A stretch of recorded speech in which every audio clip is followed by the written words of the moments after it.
10월 31일 하늘에서 내리는 일용할 양식 하나님의 말씀은 레위기 18장 1절에서 5절까지 말씀입니다. 여호와께서 모세에게 말씀하여 이르시되 너는 이스라엘 자손에게 말하여 이르라. 나는 여호와 너희의 하나님이니라. 너희는 너희가 거주하던 애굽 땅의 풍속을 따르지 말며 내가 너희를 인도할 가나안 땅의 풍속과 규례도 행하지 말고 너희는 내 법도를 따르며 내 규례를 지켜 그대로 행하라. 나는 너희의 하나님 여호와이니라. 너희는 내 규례와 법도를 지키라. 사람이 이를 행하면 그로 말미암아 살리라.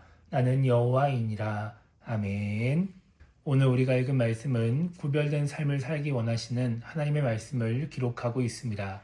3절에서 하나님은 이스라엘 자손들에게 그들이 살았던 애굽의 풍습과 앞으로 살아갈 가나안의 풍습을 따르지 말라고 말씀하십니다. 오직 하나님의 법도를 따르고 규례를 지키라고 말씀하시죠. 그렇게 하면 하나님의 규례와 법도를 지키면 그로 말미암아 살 것이라고 말씀하십니다. 그리고 이어지는 6절부터 23절까지 말씀에서는 성적인 문란함을 주의하라는 말씀을 하십니다. 이 말씀 속에서 하나님은 상당히 자세하게 동침하면 안 되는 대상을 알려주십니다. 이렇게 자세하게 말씀하시는 이유는 애굽과 가나안의 풍습에서 이런 것들이 허용되었기 때문일 것입니다. 이 당시 문란한 성관계는 우상숭배와 연관이 있었습니다. 그러니까 하나님은 단지 성적으로 문란하지 않게 하시는 것이 아니라 이와 관련된 풍습, 우상숭배를 하지 못하게 하시는 것이죠. 그래서 21절에서는 자녀를 몰렉에게 주지 말라고 말씀하시면서 우상숭배에 대해 말씀하시는 것입니다. 그런데 하나님은 하나님의 법도와 규례를 따르라고 명령만 하신 것이 아니라 실제 사례를 말씀해 주십니다. 24절과 25절을 보면 하나님은 이스라엘 자손에게 이 일들을 하면서 스스로를 더럽히지 말라고 말씀하시면서 가나안 땅의 족속들이 이 일들로 인해 더러워졌고 땅도 더러워져서 하나님이 벌하시고 그 땅도 주민을 토해냈다라고 말씀하십니다. 이러한 잘못된 행동들, 우상 숭배와 그로 인한 성적인 문란함으로 인해서 가나안 땅의 주민들이 그 땅에서 쫓겨난다는 것입니다. 그러면서 28절에서는 너희도 더럽히면 그 땅이 너희가 있기 전 주민을 토함같이 너희를 토할까노라 라고 말씀하시면서 이스라엘 자손들도 하나님의 법도와 규례를 따르지 않고 우상을 숭배하며 잘못된 행동을 하면 원래 가나안 땅에 있던 주민들처럼 될 것이라고 말씀하십니다. 오늘 말씀을 통해 우리가 생각해 봐야 하는 것은 하나님의 말씀에 순종해야 하는 이유입니다. 하나님께서 오늘 이스라엘 자손들에게 하나님의 법도와 규례를 지키라고 말씀하신 이유는 이스라엘 자손들이 가나안 땅의 주민들처럼 되지 않기를 원하시기 때문입니다. 그래서 하나님은 가나안 땅에 들어가기 전에 이스라엘 자손들에게 가나안 땅에서 잘 살 수 있는 방법, 멸망하지 않을 방법을 알려주십니다. 미리 정답을 알려주신 것입니다.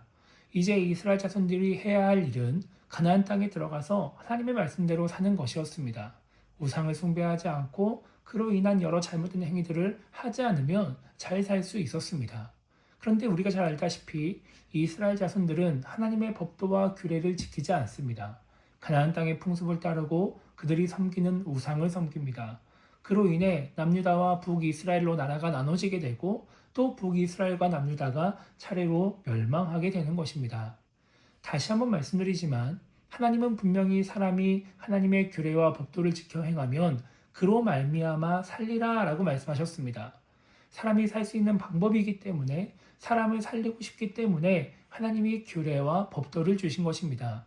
그 말씀을 믿고 하나님의 규례와 법도를 지키면 사람이 살게 된다. 하나님의 보호 가운데 안전하게 하나님의 은혜 가운데 행복하게 살게 된다는 것입니다. 이것은 지금 우리도 마찬가지입니다. 많은 사람들이 하나님을 믿으며 형통하기 바라고 행복하기 원합니다. 복을 받기 원합니다. 성경은 하나님은 우리에게 복을 주실 수 있는 능력이 있는 분이며 복을 주고 싶어 하시는 분이라고 말씀합니다. 그리고 그 복을 받으려면 하나님의 말씀에 순종해야 한다고 말씀합니다. 물론 하나님이 주시는 복이 그 은혜가 우리가 원하는 것과 동일하지 않을 수 있습니다. 설령 우리가 원하는 것과 다르다 할지라도 하나님이 주시는 은혜, 그 복은 우리를 살게 하는 은혜고 우리를 행복하게 하는 은혜일 것입니다. 그 복을 받고 은혜를 누리려고 한다면 우리는 하나님의 말씀에 순종해야 하는 것입니다. 그래서 오늘 하루를 시작하며 이렇게 기도했으면 좋겠습니다. 우리를 살게 하시려는 하나님, 우리를 좋은 길, 행복한 길로 인도하시려고 하는 하나님의 마음을 잊지 않게 달라고 기도했으면 좋겠고요. 그런 하나님 말씀에 순종함으로 말미암아 하나님이 주시는 복과 은혜를 누리며 살아가는 신앙인이 되게 달라고 기도하며 오늘 하루를 시작했으면 좋겠습니다. 그렇게 오늘도 하나님 말씀에 순종함으로 말미암아 살게 하시는 하나님의 은혜를 마음껏 누리는 우리 모두가 되기를 주님의 이름으로 축복합니다.